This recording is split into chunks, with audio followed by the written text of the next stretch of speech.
आज हम बात करेंगे एसेट और लायबिलिटी में क्या फ़र्क है। अनफॉर्चुनेटली हमें बचपन से चीज़ सिखाई जाती है कि हमारा घर, हमारी गाड़ी, हमारा एसेट्स है, जबकि ये लायबिलिटीज़ है।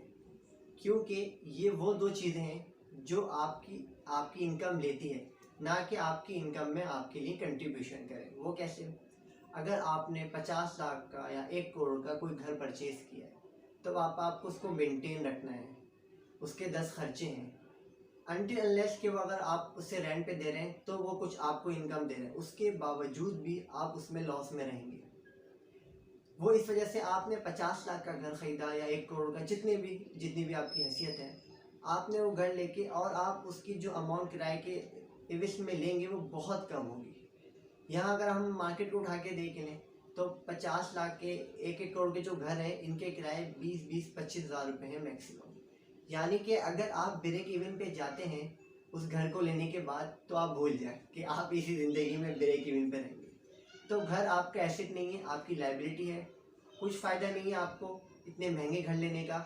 मेरी सजेशन हमेशा अपने स्टूडेंट्स को ही रहती है कि अल्लाह ने अगर आपको बहुत पैसे दिए भी हैं तो आप एक नॉर्मल जगह पे रहें जहाँ सारी फैसिलिटीज़ हों, ठीक है। इतने महंगे घर परचेज नहीं करें, क्योंकि घर आपके नाम का एसेट होता है। वो आपको एक सेटिस्फाई होता है कि मेरा घर है, मेरी छत है, बट वो पैसे आपके यूज टू नहीं होते। वही पैसे अगर आपके पास 1 करोड़ रुपए हैं, उसमें से आप 50 लाख कारोबार में लगा दें और 50 लाख का कोई घर या फ्लैट ले लें, वो ज़्यादा बेटर है। तो हमें कोशिश ये करनी चाहिए कि हम अपने सही एसेट्स बनाएं। एक और एसेट्स में हमारी चीज़ आती है कार, जिसे हम एसेट्स कहते हैं। एसेट कार बिल्कुल भी एसेट नहीं है। कार एक लायबिलिटी है जो खर्चे लेती है। आपने कभी भी किसी शख्स से ये नहीं सुना होगा कि कार लेने के बाद उसकी इनकम में इजाफा हो गया, क्योंकि कार के एक्सपेंस ही इतने हैं। आप उसे मेंटेन करने रखेंगे तो आपसे पैसा लेगी, फिर डे बाय डे उसकी वैल्यू भी डिक्रीज होगी। तो हमेशा ऐसी चीज़ों को एसेट बनाएं जो एट अ टाइम कैश रहे और इन फ्यूचर जाके वो आपकी वैल्यू और बढ़ाते रहे। Example, business. आपने कोई बिजनेस किया है, आपने कोई मिठाई की दुकान खरीद ली या मिठाई की दुकान बना रहे हैं, आपने उसे चलाया 2-3 साल तक। अब आपको आपने उस पर लगाया 10-20 लाख एग्जाम्पल पे, और आपको वो दुकान 2-3 लाख रुपए महीना कमा के दे रही है। ये है आपका असल एसेट जो रेडी टू कैश है, और आप उसे कभी भी कैश करवा सकते हैं, एक चलता हुआ बिजनेस आगे दे सकते हैं।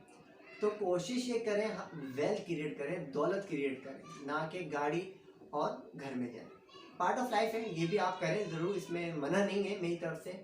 बट जब आपके पास दौलत इतनी हो और जो गाड़ी आप परचेस करना चाहते हैं वो उसके 1/3 हो एटलीस्ट। अगर 1 करोड़ रुपये आपके पास हैं और आप 25 लाख की गाड़ी लेना चाहते हैं, समझ में आएगा। अगर है ही आपके पास 25 लाख रुपए और आप उसमें 10-12 लाख की गाड़ी ले लेंगे, तो ये बेवकूफ़ी से कम नहीं होगा।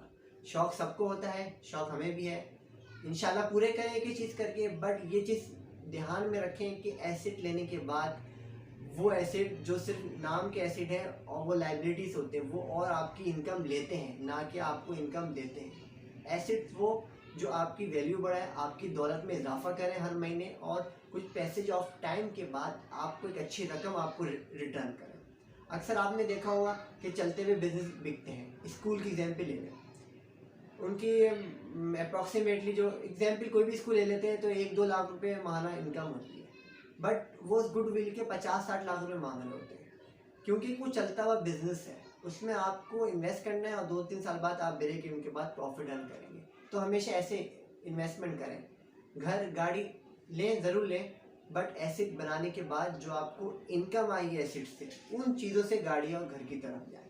वरना हमारे यहाँ पाकिस्तान में कल्चर ये देखा जाता है, अगर आपके पास गाड़ी है तो आप अमीर हैं, अगर आप इंग्लिश बोलते हैं तो आप पढ़े लिखे हैं, और अगर आप गोरे हैं तो आप खूबसूरत हैं। जबकि दुनिया में ऐसा नहीं है।